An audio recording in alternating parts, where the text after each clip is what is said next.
आगे तीसरे व्रत की भावना, पैराग्राफ नंबर 672।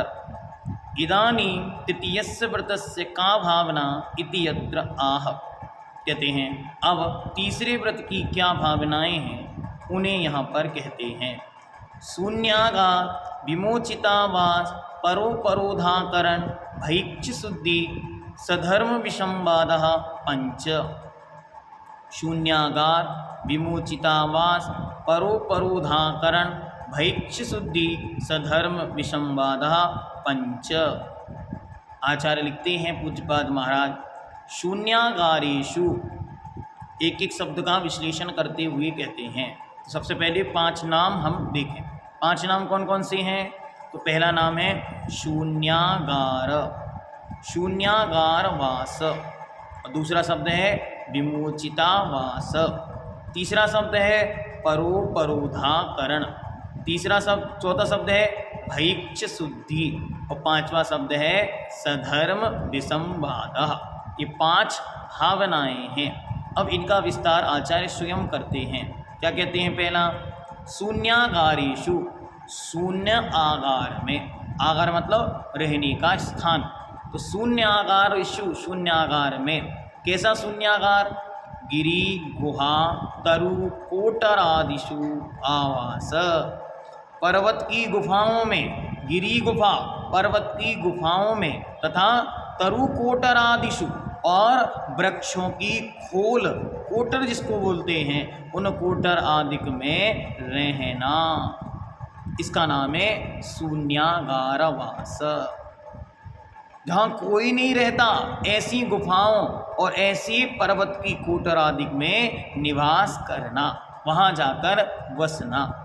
इससे क्या होगा? इससे यह होगा आपको चोरी करने की प्रवृत्ति ही नहीं आएगी। कुछ है ही नहीं वहाँ, तो क्या चोरी करेंगे? तो अचौर्य व्रत मजबूत बनेगा। आवश्यकता की वस्तु की भी आवश्यकता होने पर भी आप यहाँ वहाँ देखेंगे भी नहीं, कुछ है ही नहीं तो क्या देखेंगे? तो इसलिए आपकी व्रत की भावना मजबूत हो जाएगी। इसलिए जो व्रती है वह बहुत बड़े बड़े राजमहल आदि में, जहाँ खूब संपत्ति आदि है, वहाँ जाने से बचता है। क्यों? क्योंकि उसे पता है यहाँ जाने से मेरे व्रतों में, आचरण में दोष लग जाता है या लगने की संभावना है। आगे कहते हैं विमोचितावास क्या है? परकीयेषु च विमोचितेषु आवासः, दूसरों के द्वारा छोड़े गए स्थान में निवास करना, रहना।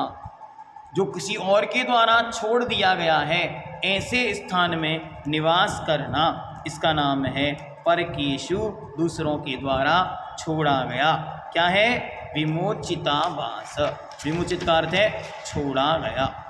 दूसरों के द्वारा छोड़े गए उजड़े स्थानों में निवास करना, ये दोनों ही स्थान असौमिक हैं, इनका कोई स्वामी नहीं है। अतः ऐसे स्थानों को प्रयोग में लाने से अचौर्य व्रत की रक्षा होती है। किसी की संपत्ति पे जाके नहीं बसना है, अभी तो ऐसे स्थान में जो दूसरों के द्वारा विमोचित कर दिए गए हैं, छोड़ दिए गए हैं, वहाँ अब कोई नहीं रहता। ठीक है। तीसरा आगे कहते हैं परेशान उपरोधाकरणम। परेशान मतलब दूसरों को, उपरोध करना अर्थात रोकना।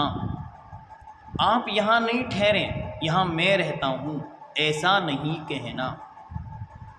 दूसरों को ठहरने से रोकना परोपरोधाकरण है।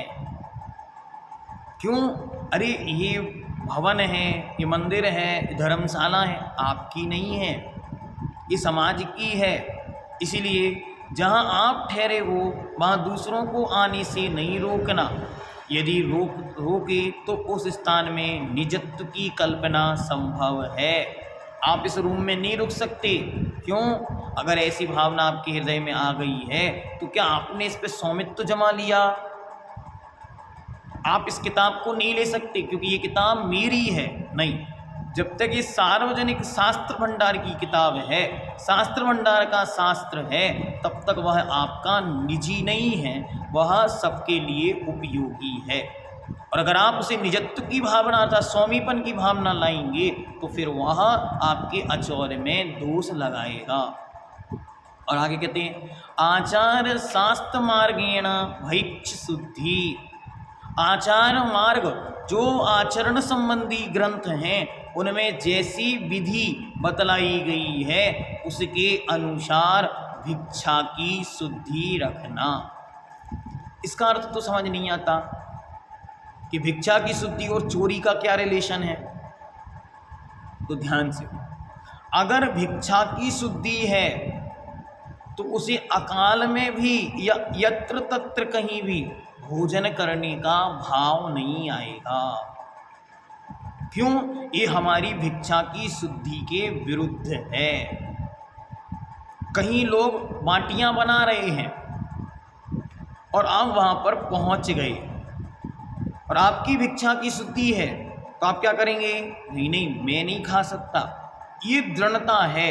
तो ये क्या है? भिक्षा की शुद्धि का ध्यान रखना। सुबह सुबह 5 बज रहे हैं और आपको जोर से प्यास लगी हुई है, सामने पानी है, लेकिन आपको याद है कि भिक्षा की शुद्धि क्या कहती है? व्रती को सूर्य उदय के 48 मिनट बाद ही भोजन पानी ग्रहण करना। तो अभी ये काल मेरे भोजन पानी का नहीं है, ये कहलाती है भिक्षा शुद्धि। अन्यत्र किसी और की पड़ी हुई सामग्री रखी हुई है, आपको मिल गई तो ये मैं रख लूँ, ये भाव आ सकता है। लेकिन अगर भिक्षा की शुद्धि जानता है तो वो कहेगा देखो ये रखी तो है सामग्री, लेकिन यदि मैं इसे ले लूँगा तो ये दोष तो नहीं लगेगा, पता नहीं कब की है, कैसी है, किसने बनाई, क्या मर्यादा है। ये सारी की सारी चीज़ें जो आप चौकी में करते हैं, ये सारी की सारी चीज़ें भैक्ष शुद्धि कहलाती हैं। भिक्षा की शुद्धि रखना, इससे आपके बहुत सारे पाप और बहुत सारे दोषों से बचना हो जाता है। और अगला कहते हैं अविसंवाद। अविसंवाद क्या है? मम इदम तव इदम इति सधर्म अभिसंवादः। अर्थात यह मेरा है, इदम मम, और इदम तव यह आपका है, यह मेरा है, ये तेरा है। इस प्रकार सधर्मी भी सधर्मियों से अविसंवादः विसंवाद नहीं करना, विवाद नहीं करना। ये आपके हैं, ये मेरे हैं, ये आप रख लो, ये मैं रख लेता हूँ, इस प्रकार आपस में वाद विवाद नहीं करना।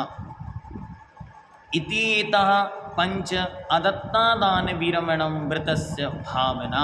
ये पांचों अदत्तादान अर्थात आचौर्य व्रत की 5 भावनाएं हैं। सहधर्मी भाइयों से मंदिर के पूजन के बर्तन, धोती, दुपट्टे, सामग्री की थाली, बर्तन आदि, शास्त्र सभा में बैठने के स्थान आदि पर झगड़ना विसंवाद है। इस भावना से यह मेरा है, यह तेरा, ऐसा पक्ष ग्रहण करने से आग्रह की ग्रहण करने की मम भावना हो जाती है। ममत्व भाव प्रकट हो जाने से चोरी का दोष लगता है। अतः कलह नहीं करना। भैया आप यहाँ क्यों बैठ गए? ये तो मेरी जगह है, ये बर्तन तो मेरे हैं, मैं यहाँ पूजा करता था रोज, आप करते थे ठीक है, लेकिन यहाँ स्वामित्व नहीं है आपका, क्योंकि ये तो सार्वजनिक मंदिर की स्थान है। इसलिए इन छोटे छोटी सी बातों पर विवाद नहीं करना, अपितु सधर्मी है, हमारे ही धर्म का है, ऐसा विचार करके उसका सहयोग करना। ठीक है, इस प्रकार यह तीसरे व्रत की भावनाएं यहाँ पर पूर्ण हुई।